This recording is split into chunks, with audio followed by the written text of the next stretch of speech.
आपको उत्तेजना में, गुस्से में, जल्दबाजी में, भावावेश में काम नहीं करना है, बल्कि आपने संतुलित दिमाग से सोच समझ के हर एक चीज को तराजू में तोल करके इस तरह से बात करनी है कि ना तो पति के पक्ष में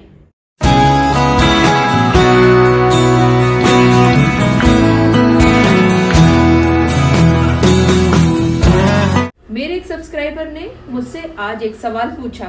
कि उनके बेटे और उनके बहू के बीच में जो अनबन चल रही थी, बहू ने जो केस फाइल किया था उसमें 498A दर्ज हो चुकी है, 41A का नोटिस उनके पास आ चुका है। दूसरी तरफ उनके बेटे की तरफ से एंटिसिपेटरी बेल मूव की जा चुकी है कोर्ट में, जहां से वो केस रेफर हो गया है मीडिएशन सेंटर में। ये माँ अपने बेटे और बहू के बीच में अनबन को देखते हुए महसूस कर पा रही है कि अब समझौते का कोई भी चांस नहीं बचा है और अब इन दोनों के बीच में सिर्फ तलाक हो सकता है। लेकिन वहीं दूसरी तरफ इस सासू माँ, ये जो बहू है उसकी सासू माँ और बेटे की माताजी के मन में जो व्यथा है, वो ये कहती हैं कि क्या बेटे की तरफ से अपने ससुर साहब या अपने साले साहब जो बहुत ज्यादा उनको परेशान कर रहे हैं, उनके विरुद्ध केस किया जा सकता है। जी हाँ, आप सभी ने बिल्कुल ठीक समझा। इसी तरह की परिस्थितियां आप सभी के सामने भी आती हैं। आप सभी भी इस कंफ्यूजन में रहा करते हैं कि जब आप दोनों के बीच में मीडिएशन प्रोसीडिंग्स चल रही हैं तो वही कहीं ना कहीं आपके मन में व्यथा भी छुपी होती है, कष्ट भी होता है आपको, और उस कष्ट से निवारण हेतु आप ये चाहते हैं कि किसी तरह से वो पक्ष, यानी कि जो आपकी पत्नी है, उसके भाई या उनके जीजा या उनके पिताजी या अन्य और कोई भी ऐसे लोग जो आपकी पत्नी को भड़का रहे थे या आपको बहुत ज्यादा अत्याचार कर रहे थे, परेशान कर रहे थे, झूठे केसों में फंसा रहे थे, तो क्या उनके ऊपर केस किया जा सकता है?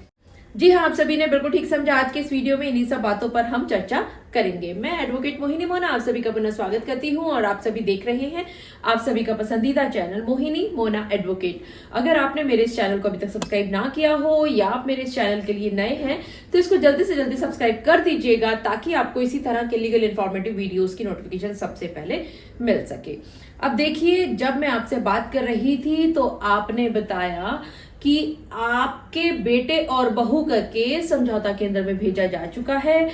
वहां पर पहले तो आपकी बहू की तरफ से कोई डिमांड नहीं थी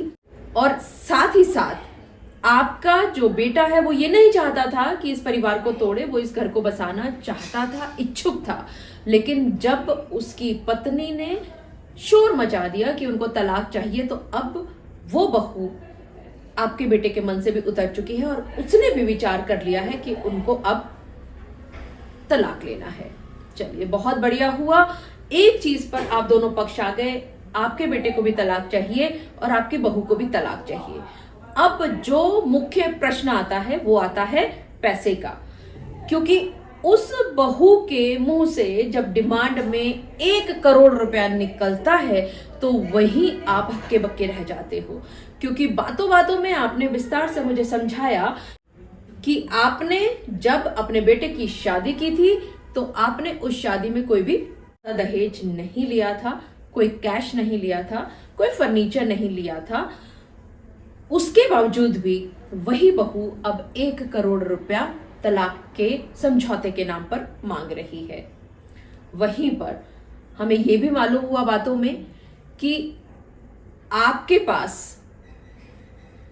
बहू की तरफ से चढ़ाए गए ज्वेलरी जरूर है जो कि करीबन 30 से 35 लाख की है, और आप ये चाहती हैं कि वो उनको वापस दे दिया जाए। बहुत अच्छा विचार है आपका कि अगर आपके पास अगर बहू की सामग्री रखी हुई है तो उस सामग्री को रखने से, उस ज्वेलरी को रखने से आपका जो आगे आने वाला भविष्य है वो खराब होगा, क्योंकि जब कभी भी वो ज्वेलरी आपको दिखेगी तो आपने जो गलत किया था वो चीज आपके दिमाग को, आपके दिल को सालेगी और आपका भविष्य बर्बाद होगा। तो बहुत अच्छी बात है, 30 से 35 लाख की ज्वेलरी आप देने के लिए तैयार हैं। और इसी तरह से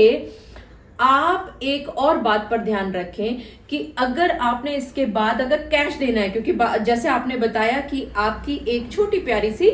पोती भी है, तो उस पोती के नाम पर अगर आप कुछ देना चाहते हैं तो बहुत अच्छी बात, लेकिन इसको उतना दीजिए जितना आप आराम से दे सकें। ऐसा ना हो कि आप इतना ज्यादा लोन अपने सिर पर ले लें कि उस लोन को चुकाने के चक्कर में आगे आने वाली जिंदगी आपकी खराब हो जाए।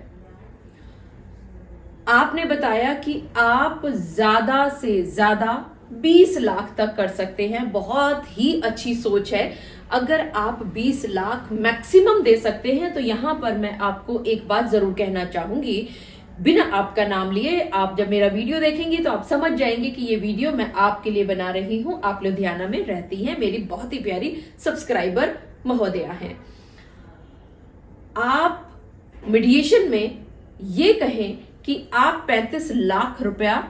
का जो ज्वेलरी आइटम है वो आप दे सकती हैं, और साथ ही आप 10 लाख रुपया दे सकती हैं। क्योंकि ये बात काट बांध करके रख लीजिए कि आप जितना भी अमाउंट कहेंगी आपकी बहू उसमें ज्यादा करवाएगी ही करवाएगी। क्योंकि आपकी जो सीमा है वो 20 लाख तक है, तो आप 10 से शुरू कीजिए और मैक्सिमम जहां तक आ जाए 20 तक ला करके उसको लॉक कर दीजिए। इसी तरह से आपने ये भी बताया कि आपकी बहू के पास करीबन 5 लाख रुपया कैश आपकी तरफ का रखा हुआ है, और 5 लाख के करीब आपका ज्वेलरी आइटम भी उसके पास रखी हुई है। यहां इस बात पर ध्यान देना बहुत जरूरी है, क्योंकि 10 लाख उनके पास ऑलरेडी है। तो जब आप मीडिएशन में बैठेंगे, जब आप बातचीत कर रहे होंगे, तो आपको इस बात को भी सामने ला करके रखना है कि क्योंकि 10 लाख ऑलरेडी उनके पास है, अगर या तो वो उस ज्वेलरी आइटम को और उस कैश को जो कि उनके पास है वो लौटा देती हैं आपको तो बहुत बढ़िया, वरना आपका जितना भी अमाउंट फिक्स होगा उस अमाउंट में से आप 10 लाख रुपया कम करके भी दे सकती हैं, क्योंकि 10 लाख रुपए का सामान ऑलरेडी आपकी बहू के पास है। इसी तरह से यहां पर एक और प्रश्न भी आता है। आपने बातों ही बातों में मुझसे बात की कि क्या आपको उस प्यारी सी नन्ही सी गुड़िया आपकी पोती की कस्टडी मिल सकती है। इस बारे में विस्तार से हम अगले वीडियो में बात करेंगे, चर्चा करेंगे कि अगर ऐसे में बच्चे की कस्टडी लेनी हो तो क्या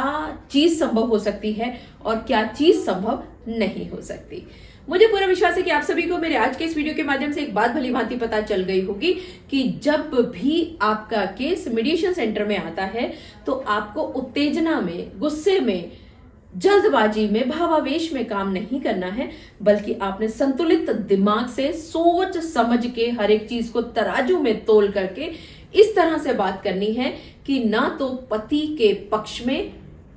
ना पत्नी के पक्ष में, इसी तरह से ना पत्नी के अगेंस्ट ना पति के अगेंस्ट किसी भी बात पर आ पाए, बल्कि आपकी मीडिएशन प्रोसीडिंग्स के बाद जो MOU निकल के आए वो दोनों ही तरफ की बात करता हो, वो पत्नी के फेवर की भी बात करता हो, वो पति के फेवर की भी बात करता हो, किसी एक पक्ष को नहीं दबाता हो, बल्कि दोनों पक्षों पर बराबर उसका अंकुश हो और दोनों को लाभ भी उससे मिलता हो।